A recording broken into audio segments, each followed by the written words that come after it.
Hi guys, Gary Sibs here, and I am here with the day one preview of the Cheltenham Festival. As you know, if you've been watching them, I've done a series of anti-post selections, probably a month ago, maybe now, where I've put up all my anti-post bets. Obviously, quite a lot's happened since then. We've got a bit closer, and I'm just going to preview each of the day of the races, and then there'll be a last video comes up where we do final selections. Yeah, and basically it's getting close now, isn't it? 3 weeks, just over. 3 weeks on Tuesday till we get to the first day. And I hope you lot are as excited as I am, because I cannot wait to get to Cheltenham and witness some of the racing. Obviously, as you all know, we've got Lady Buttons, who will be going to the festival. Race yet to be decided. I'm going to talk about that a little bit more in this as well. I never really touched on her in my anti-post selections, but I want to discuss my latest feelings and thoughts on her in these videos as well.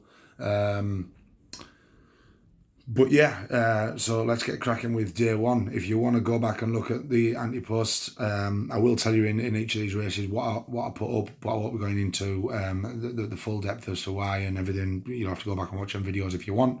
But yeah, day one, the first race, the race that everybody gets the raw, everybody loves. It's a great race for betting normally, and we start obviously with the Supreme.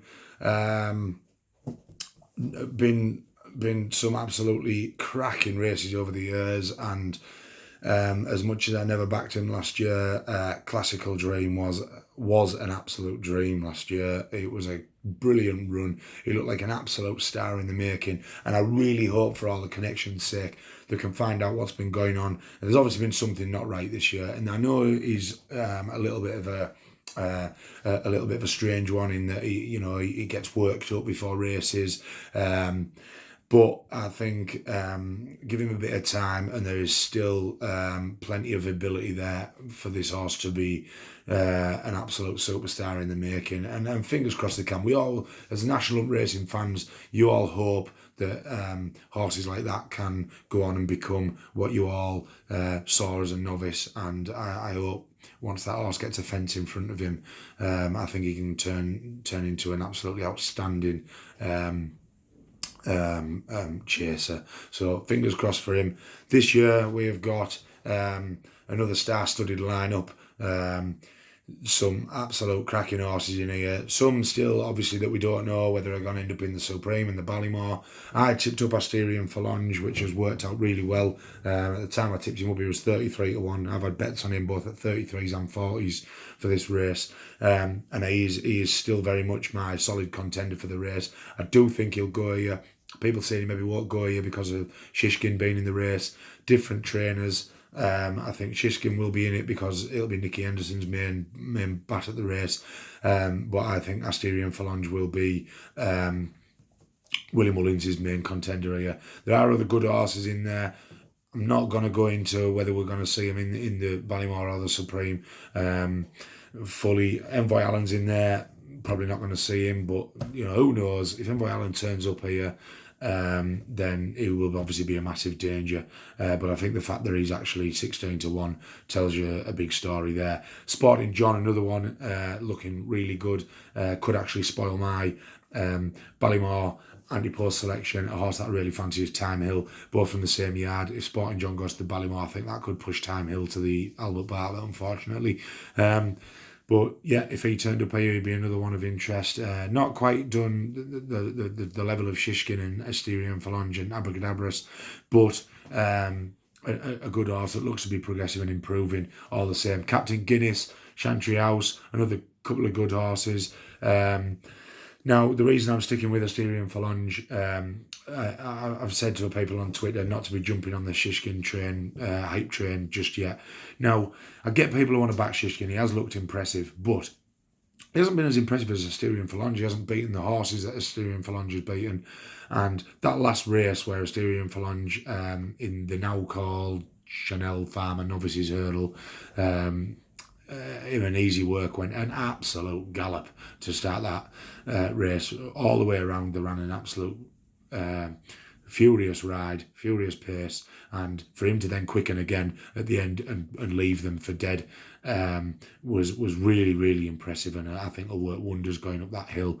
And I will be going crazy if that is crossing the line to give us the first winner of the festival. I've had a really good bet on. I got Asterion Phalange at 40s and Appreciate it at, I think Appreciate was 33s, something like that, in an each way double. So that is a big bet for me that would return some serious coin. So hopefully, fingers crossed, we can get the ball rolling the first race. I wouldn't put anybody off backing any of them that are up there in the betting. This race has been very well. I'm not meaning that. It's been a good race for punters. We have got a lot of favourites and second and third favourites. There's only been one in the last 1, 2, 3, 4, 5, 6, 7 years that has been out of the top 3 of the betting. So that's where you want to be. And I think Asterion Phalange is going to romp home in the Supreme, and I can't wait to see that. It's also a race where Willie Mullins has won 4 of the last 7, so he's got a great record in the race. It's a race where he likes to go the same route like he has with the Asterion Phalange. Goes and wins the, as I say, now called Chanel Farmer Novices Hurdle, and then go and win this race. He did the same with Classical Dream last year. He did the same with Vertor, and he did the same with Champagne Fever. It's a route they've done, it's tried, it's tested, it's worked, and it gets him a victory in the Supreme. And I think it will happen again this year. So that's where we are with the Supreme. It's promising to be a belting race, though. Some top class novices in there who we could end up, with a champion hurdle winner from it next year. Then straight after this, we don't get no time to breathe. We get straight into the Arkle. And this year, I think the Arkle is looking a decent race. To be honest, personally, it's a race that I've only ever backed the winner. I'll have a look here, but I think I've only ever backed the winner twice. Yeah, I have backed the winner twice. It was, I got Undersow the year he won it, and Altior the year he won it. But it is again another race where you don't look far from the top end of the betting. 1, 2, 3, 4, 5, 8. So 7 out of the last 8 have been favourite or second favourite or third favourite, top 3 of the betting. So it's another one, massive for the punters, massive for sticking at the top end. Don't be looking too far away from those up there. I tipped up Cashback to win this in my anti-post betting. Cashback has just been beaten by Notebook. So he's going to have to reverse that form. I'm not saying he can't reverse that form, and it's the same with Fakir Doudary. I backed him back in a daft couple of quid in November, I think it was. He's obviously got to reverse the form. Do you know what? I have tried to look at why Notebook is going to get beat here, simply because I've got bets on the 2 at either side of him, and not either side of him, 2 behind him. And to be honest, I think they're going to struggle. I think they're really going to struggle to beat him. I think he's a rightful favourite. He's beaten them both once. Why shouldn't he beat them again? Fakir Doudary, they will try different tactics with. He will likely be the front runner here and want to be out in front this time, but he could just set it up for him. Cashback, I'm not going to give up all the hope on him. Like I say, I have bet him, and I wouldn't be, if I had cash out options on my bet, I certainly wouldn't be cashing out. He is 7-1 at the minute, and I forget now what price it was when I tipped him up, but he was certainly bigger than that. And it's just Notebook's form. You can't knock it as much. Like I say, I'm looking right. Well, if Fakir changes his tactics, will it open things up differently? And to be honest, there's just no getting away from the fact that Notebook is a rightful favourite. If on the day, a 3-1 winner is a 3-1 winner. It's not a daft price. He is the right price. I think most of them are the right price. So I can't see much in behind that I think is massively overpriced. And like I say, it's a race where you get a lot of them in the top three of the betting, and I think it will be them three: Notebook, Fakir Duderay, and Cashback that are fighting this one out, and the other two are going to have to find something. Simple as that. They are going to have to find something to beat Notebook. You go a bit further down, Brewing Up a Storm. I don't like this horse, but to be honest, it's one. When you get these horses where you just can't get into your head that they're going to win, and that's how I am with Brewing Up a Storm. And that's not just here; it's every time he goes out, I don't back him because I just think he's not going to win, and then he wins. But we'll stick with the Cashback from the anti-pause. I'm going to leave it in, but I think Notebook is really, really going to take some beating here. And if you were starting afresh on your betting right now, you could do a lot worse than put Notebook in some of your doubles, trebles, banker bets sort of thing, because he's going to take some beating. From there, the other main race on the day one is obviously the Champion Hurdle. Now, where I am with this race at the minute, those of you who follow me on Twitter will have seen I have tipped up at a massive price at Super Sunday for this race. Unfortunately, this year this race has fallen to bits, and we've lost Espada Lane. Unfortunately, last year's winner would have been back to retain his title. Bouvedere out when we raced against it at Newcastle with the problem with his foot. Classical Dream hasn't turned out to be the horse we thought he was going to be. He's out injured. Saldier is out injured. What else? We've lost so much out of this race, and it's really, really a shame for the racing fan that we're not going to see as hot or Sharjah. Sharjah, I thought when all these came out in January, I thought Sharjah could take an absolute grip of this division this year, and he was so poor the last day. So poor. You've got to think to yourself, well, he's going to have to really find something. Now, obviously, there's talk of Honeysuckle and Benny Dodeur coming here. And I know connections have quietened down on the Honeysuckle front. Don't write that off. Don't write that as like Honeysuckle definitely won't go, because people change their mind, right? People change their mind on what they're going to do. And if for some reason it came out that Benny Dodeur was going to run in the mares for definite, they would have to consider their options, because I don't think Honeysuckle can beat Benny Dodeur in any race. We've got a couple of the novices in here, priced up in here. I don't know what holds entries, but you can still supplement in this, so it doesn't really matter what holds an entry at the minute. Envoy Allen holds an entry. Very, very unlikely that you're sending a novice here. This would be the year to do it if you were going to, but I think connections will stick to the novices with those said horses. Epitant's at the top of the market, probably rightfully so at the top of the market. I can't get away with Pentland Hills, just not a horse for me. Now, Silios Emery is the horse I backed for the Queen Mother. Fell, was it at the Dublin Race Festival? It fell, and is now priced up in here, and everybody I'm reading saying they're going to supplement it into this race after its win the other day. That would be my main contender for this race. He, for me, will be the likely winner if they supplement Silios Emery here.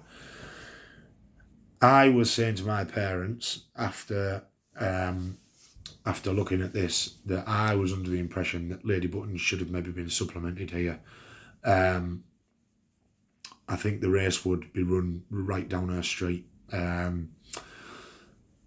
That's probably not going to happen. It's kind of been written off a little bit. I think it's been ignored too much. I think they should have took more of a look at it than what they are doing. But yeah, it's unlikely to happen. My tips, Super Sunday. I tipped Super Sunday up. He was 33 to 1 at the time. He's currently best priced at 16 to 1. I think in something like his last 10 2-mile races, he'd only ever, this was before his comeback run this season, he'd only ever been out of the top 2 once, and he came 3rd. So he'd been in the top 3 all 10 times. He came back, and yes, he came, was it 4th he came? It was a belting run for a return run after a wind up. So he missed the run that he would normally have at the beginning of the season and ran a cracker, and rightfully is coming on price. He will have a big part to play here. I am sure of it, and I think at 16 to 1, you can still get good each way value, because Super Sunday will be in the mix. I can almost guarantee you. Yeah, getting a little bit. The age side's going against him a little bit at the minute, but he's a cracking horse, and I got a good bet on him at 33s each way for this race, which I'm really liking. So selection wise, that's what I would still be doing each way on Super Sunday. When we get to final selections, we know exactly what's running.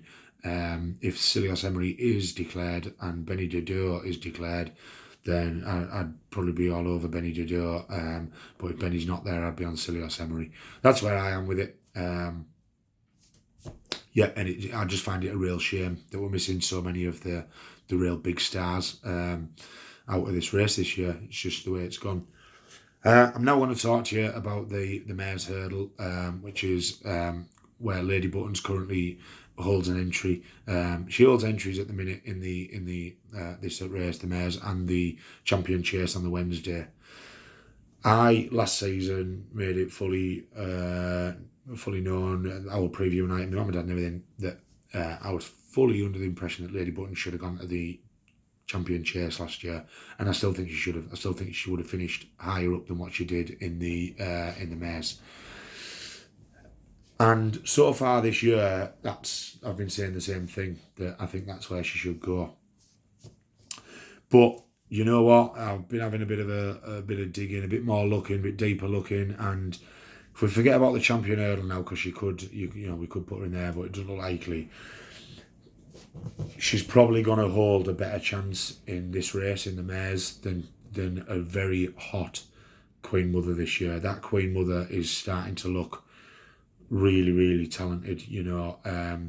She's probably going to have to find £15 on some of them, like Altior, Min, not Min, Min will be right, Altior, Defi de Soy, Chacun Passoir, just to name the top 3. It's a red hot race. And yeah, if she goes here, there's a chance that both Honeysuckle and Benny Didot could be here.